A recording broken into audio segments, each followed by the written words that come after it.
ಈ ಸಂದರ್ಭದಲ್ಲಿ ನಾನು ಶೇಖ್ ಅಬ್ದುಲ್ ರೆಹಮಾನ್ ಅಲ್ ಬುಖಾರಿ ಜನಪ್ರಿಯ ಉಳ್ಳಾಲ್ ತಂಗಲ್ನವರನ್ನು ಎಂದು ಕರೆಯುತ್ತಿದ್ದವರು ಅವರ ನಿಸ್ವಾರ ಸೇವೆಯನ್ನು ನಾನು ಸ್ಮರಿಸುತ್ತೇನೆ.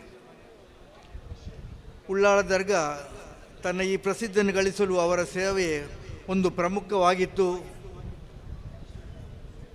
ಎಂಬುದರಲ್ಲಿ ಸಂಶಯವಿಲ್ಲ. ಅವರ ನಿಧನ ಬಳಿಕ ಅವರ ಸುಪುತ್ರ ಸೈಯದ್ ಫಜಲ್ ಕೋಯಮ್ಮ ತಂಗಳ್ ಅಲ್ ಬುಖಾರಿ ಜನಪ್ರಿಯರಾಗಿ ಕೂರಾ ತಂಗಳ್ ಎಂಬ ಹೆಸರಿನಿಂದ ಪರಿಚಿತರಾಗಿದ್ದರು. ಅವರ ತಮ್ಮ ತಂದೆ ಹೆಜ್ಜೆಯಲ್ಲಿ ನಡೆಯುತ್ತಾ ಉಳ್ಳಾಳ ದರ್ಗವನ್ನು ಮುಂದುವರಿಸುವಲ್ಲಿ ಯಶಸ್ವಿಯಾದರು ಮತ್ತು ಜನರ ಪ್ರೀತಿಗೆ ಪಾತ್ರರಾದರು.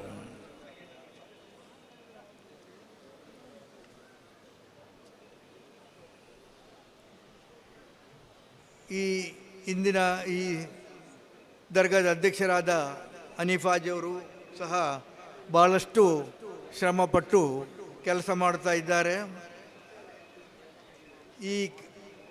ಈ ಕಾರ್ಯಕ್ರಮದಲ್ಲಿ ನನ್ನ ಸ್ನೇಹಿತರಾದ CM ಇಬ್ರಾಹಿಂ ಅವರು ಇದ್ದಾರೆ. ಅವರನ್ನು ಸಹ ನಾನು ಪ್ರೀತಿಪೂರ್ವಕವಾಗಿ ಅವರಿಗೆ ನನ್ನ ಗೌರವವನ್ನು ಕೊಡ್ತೇನೆ. ಈ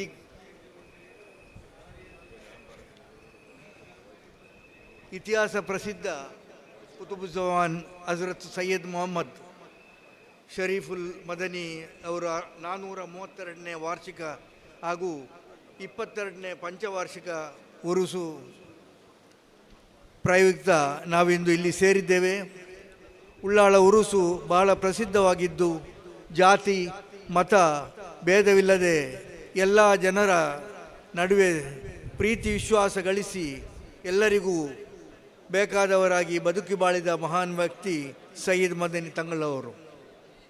ಹೀಗೆ ತಂಗಳವರು 500 ವರ್ಷದ ಹಿಂದೆ ಉಳ್ಳಾಳ ದರ್ಗಾ ಪರಿಸರದಲ್ಲಿ ಬಂದು ಅವರು ಭಾಳ ಸರಳತೆಯ ಜೀವನ, ಅವರ ಜೀವನ ಶೈಲಿ ಇದನ್ನು ಕಂಡು ಜನರು ಇಸ್ಲಾಂ ಧರ್ಮಕ್ಕೆ ಅನೇಕರು ಬಂದರು.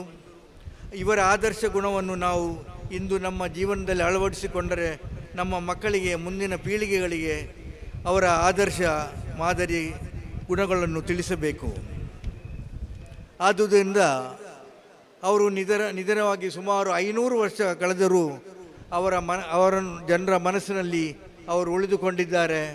ಇದು ಅವರ ಆ ಸ್ನೇಹ ಸ್ವಭಾವ ಮತ್ತು ಒಂದು ಕಾರಣ ಎಂದು ಹೇಳಿ ಯಾವ ಸಂಶಯವೂ ಇಲ್ಲ.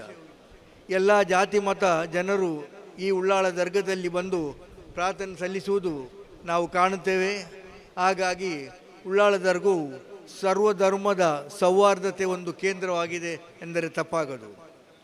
ಸರ್ವಶಕ್ತರಾದ ಅಲ್ಲಾಹು ನೀಡಿದ ಅವಕಾಶ ಮತ್ತು ಸಂಪತ್ತನ್ನು ನಾವು ಸಮಾಜಕ್ಕೆ ನೀಡಿ ಉತ್ತಮ ದಾರಿಯಲ್ಲಿ ಖರ್ಚು ಮಾಡಿದರೆ ಮಾತ್ರ ನಮಗೆ ಅದರ ಪ್ರತಿಫಲ ದೊರಕುತ್ತದೆ.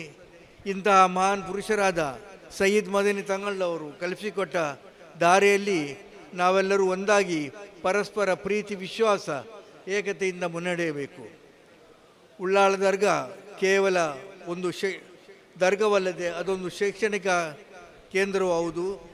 ಇಲ್ಲಿ ಧಾರ್ಮಿಕ ಮತ್ತು ಲೌಕಿಕ ಪದವಿಯನ್ನು ನೀಡುವ ಉನ್ನತ ಕಾಲೇಜುಗಳಿವೆ. ಇದು ನಮಗೆ ಒಂದು ಬಹಳ ದೊಡ್ಡ ಹೆಮ್ಮೆಯ ವಿಷಯ. ಎಲ್ಲದಕ್ಕಿಂತ ನಮಗೆ ಅಗತ್ಯವಿರುವುದು ಈಗ ಶಿಕ್ಷಣ. ಇಂದು ಇಲ್ಲಿ ಸೈಯದ್ ಮದನಿ ಶರಿಯತ್ ಕಾಲೇಜಿನ 38 ವಿದ್ಯಾರ್ಥಿಗಳಿಗೆ Indian grand Mufti Sultan ulema AP ಉಸ್ತಾದರವರು ದಿವ್ಯ ಹಸ್ತದಲ್ಲಿ ಅವರಿಗೆ ಸನದನ್ನು ಕೊಟ್ಟಿದ್ದಾರೆ ಎಂದು ಕೇಳಿ ತಿಳಿದರೂ ಬಹಳ ಸಂತೋಷ ಪಡುತ್ತೇನೆ. ಅವರ ಮುಂದಿನ ಜೀವನ ಯಶಸ್ವಿಯಾಗಲಿ, ಅವರಿಗೆಲ್ಲ ಥರದ ವಿಜಯ ದೊರಕಲಿ ಎಂದು ನಾನು ಈ ಸಂದರ್ಭದಲ್ಲಿ ಅಲ್ಲಾಹವನ್ನು ಪ್ರಾರ್ಥಿಸ್ತೀನಿ.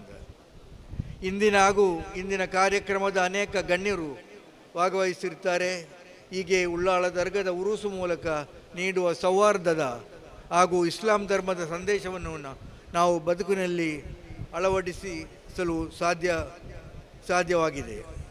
ಹೀಗಾಗಿ ನಾವೆಲ್ಲರೂ ಈ ಉರೂಸ್ ಕಾರ್ಯಕ್ರಮದಲ್ಲಿ ಕೇವಲ ಔಪಚಾರಿಕವಾಗಿ ಸೇರದೆ ಇಲ್ಲಿಯ ದಿನದ ಪ್ರತಿ ದೊರಕುವ ಸಂದೇಶವನ್ನು ನಾವು ನಮ್ಮ ಜೀವನದಲ್ಲಿ ಅಳವಡಿಸಿಕೊಂಡ್ರೆ ಮಾತ್ರ ನಾವು ಈ ಮಾಡಿದ ಈ ನಿಸ್ವಾರ್ಥ ಸೇವೆಗೆ ಒಂದು ಫಲ ಸಿಕ್ಕಿದಂತೆ ಆಗುತ್ತದೆ.